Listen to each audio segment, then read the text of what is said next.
আজকের গল্প বন্ধু। লেখা ও পাঠ অমিতাভ রায়। পরিবেশনা রবিবারে ও অবসরে গল্প পাঠ। সুমেধার মনে একটু কেন বেশ অহংভাব ছিল। উত্তর কলকাতার বনেদি বাড়ির একমাত্র মেয়ে। ওদের একান্নবর্তী পরিবারে সব ঘরেই ছেলে। বহু বছর বাদে বসু পরিবারে মেয়ের জন্ম হয়েছে। এ শুধু সাধনবাবু বা তার স্ত্রী মেঘা ম্যাডামের খুশিতে উচ্ছ্বসিত হবার দিন নয়, পরিবারের সবার কাছে লক্ষ্মী এলো ঘরের অনুভূতি। একটু থেকে অনেক বড় দাদাদের কাছে ভাই ফোঁটা দেওয়ার জন্য একটা বোন এসেছে, আর ঘরে বাইরে সবাইয়ের কাছে যেন একটা ছোট্ট পরিদর্শন। সবাই দিন গোনা শুরু করেছে কবে এই অপ্সরাকে নিজেরা একটু কোলে নিয়ে আদর করবে। তবে নামকরণের দিনে শত ডাকনাম যে যার মতোই দিল, কিন্তু ভালো নাম আগের থেকেই ঠিক করা ছিল, সুমেধা। মেঘা স্কুল শিক্ষিকা আর সাধনবাবু পারিবারিক ব্যবসার মূল কর্ণধার। দিন রাতের অনেকটা সময় কাটে রাজনীতি করে, সেটাও পারিবারিক প্রথা। গত বছরও তৃতীয়বারের জন্য এমএলএ হয়েছেন। পিতৃমুখী মুখ বলে সবার আশা সুমেধা ভবিষ্যতে সুখের জীবন পাবে, শিক্ষায় মায়ের মতো যোগ্য হবে, সেই কথা মাথায় রেখেই নাম সুমেধা, ডাকনাম সুমি। হামাগুড়ি হাটিয়াটি পাপা থেকে আইসিএসই পরীক্ষার্থী যেন চোখের নিমেষে হয়ে গেল। সুমেধার মেধা ওর স্কুল বা পরিচিত জনের মধ্যে প্রশ্নাতীতভাবে উচ্চমানের। আদো হাদো থেকে কথার ফুলঝুরি হতে বেশি সময় নেয়নি। ছোটবেলার ছোট্ট পরি আজ অনেক উঠতি যুবকের প্রেমের ক্রাশ হয়ে উঠেছে। বয়সের সাথে সাথে অহংভাব যোগ হয়েছে ক্লাসের প্রতিটি পরীক্ষার ফলাফলের জন্য। প্রতিটি পরীক্ষায় চোখ বুজে প্রথম তো বটেই। সিলেবাসের বইগুলোর বাইরে কত গল্পের বই, কত সাধারণ জ্ঞানের বই পড়ে। এই বইগুলো বাড়ির একটা রিডিং রুমে শুধু সাজানো থাকে না, এ বাড়ির আর কেউ পড়ুক না পড়ুক, সুমির প্রায় সব বইয়ের পাতা উল্টানো সারা। কলেজ স্ট্রিটের বইয়ের দোকানের মালিকরাও এতদিনে সুমিকে চিনে ফেলেছে এবং মনেও রেখেছে। এছাড়া সাধনবাবুর মেয়ে বলে আলাদা কদর, মন্ত্রীর মেয়ে বলে কথা।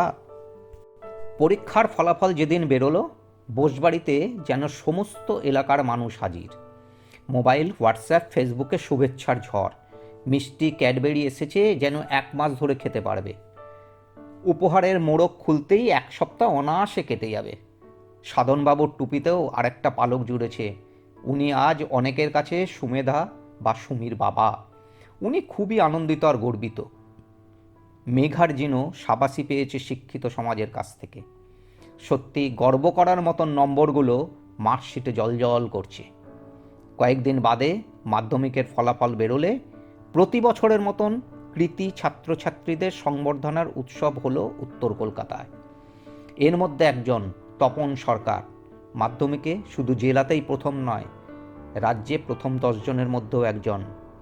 মঞ্চ থেকেই সাধনবাবু ঘোষণা করলেন তপন আগামী দিনগুলোতে ইংরেজি মাধ্যম স্কুলে পড়বে এবং অন্তত আইএসসি ফাইনাল পরীক্ষা পর্যন্ত সমস্ত খরচ ওনার।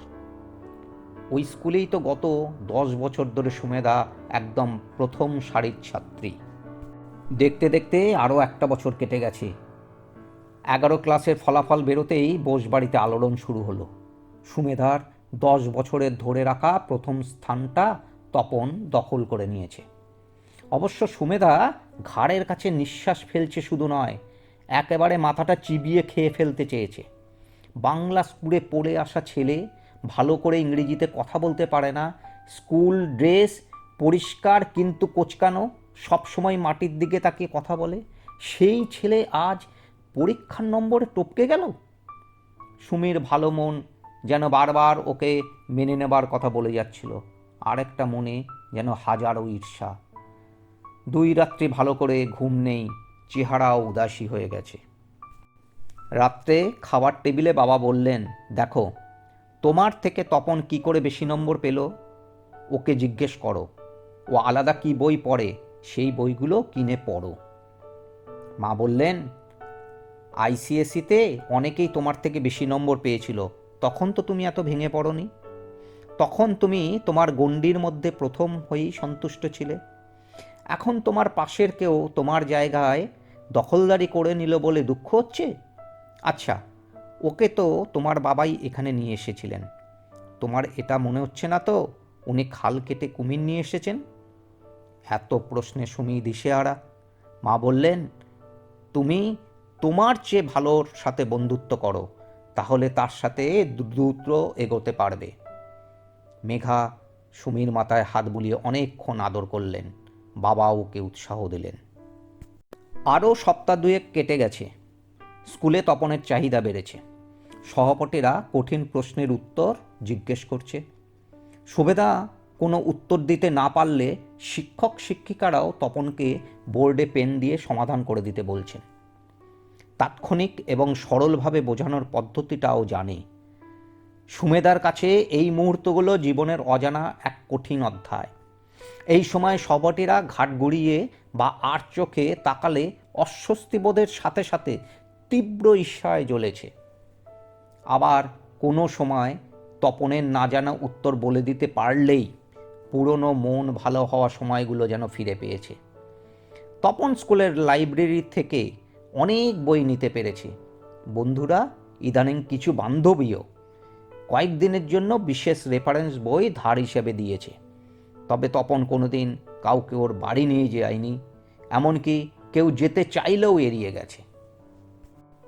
এরকমই এক ভোরবেলায় তপন সাইকেল চালিয়ে সুমেদার বাড়িতে হাজির। সাধনবাবুর সাথে বিশেষ দরকার বলা সত্ত্বেও দারোয়ান কোনো কথায় কানই দেয়নি। তার দায়িত্ব বিশেষভাবে দেখাতে প্রায় ঘাড় ধাক্কা দিয়ে তাড়িয়ে দিয়েছে। বেচারা তপন আরও ঘন্টা তিনেক পর স্কুলের গেটে সুমেদার দেখা পেল। এর মাঝে একবার বাড়ি, একবার করে ওষুধের দোকান, আর সুন্দর করে গুছিয়ে একটা চিঠি লিখতেই সময় চলে গেছে। চিঠিটা একটা সুন্দর খামে ভরা। সাইকেল করে এসে সুমেদার হাতে প্রায় আচমকাই গুজে দিয়ে অস্ফুটে কিছু কথা বলে দ্রুত সাইকেল চালিয়ে চলে গেল। সুমেদা তবু চিঠিটা আড়াল করে ক্লাসে ঢুকলো। তখনও কেউ আসেনি। ছোট্ট চিঠি। একবার, দুবার, তিনবার পড়ল চিঠিটা। ঠিক যে মুহূর্তে চোখ দিয়ে জল গড়িয়ে পড়ার শুরু হলো, তখনই প্রিয় সখী রমা ক্লাসে ঢুকল। হাতে তখনও চিঠিটা ধরা।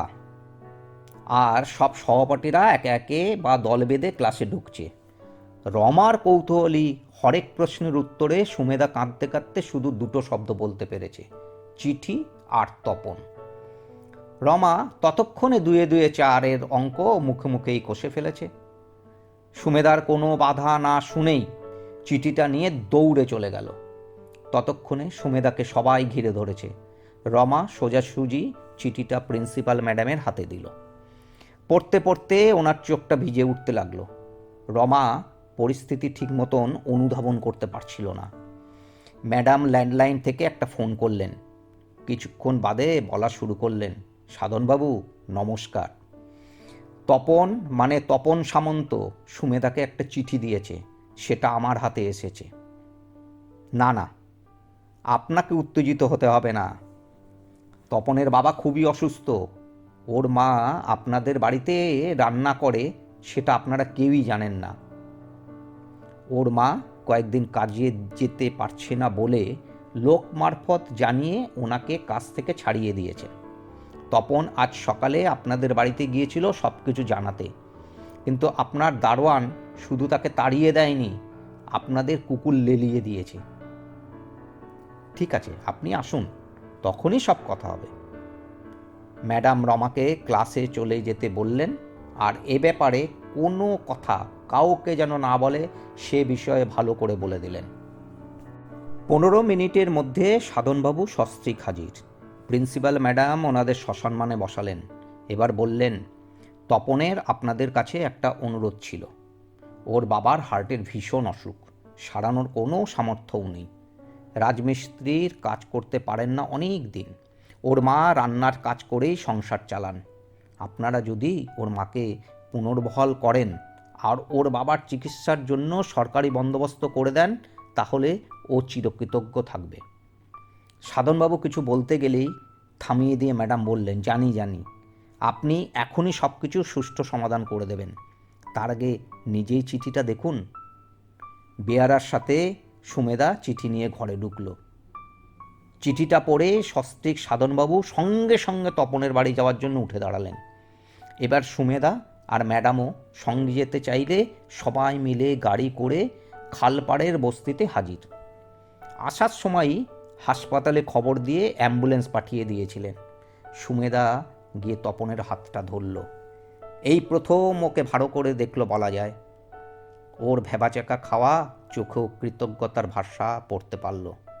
মেঘার মনে হলো সুমেধা এবার নিশ্চিত অনেক দূরের রাস্তা চলার জন্য সঠিক বন্ধু খুঁজে পেয়েছে।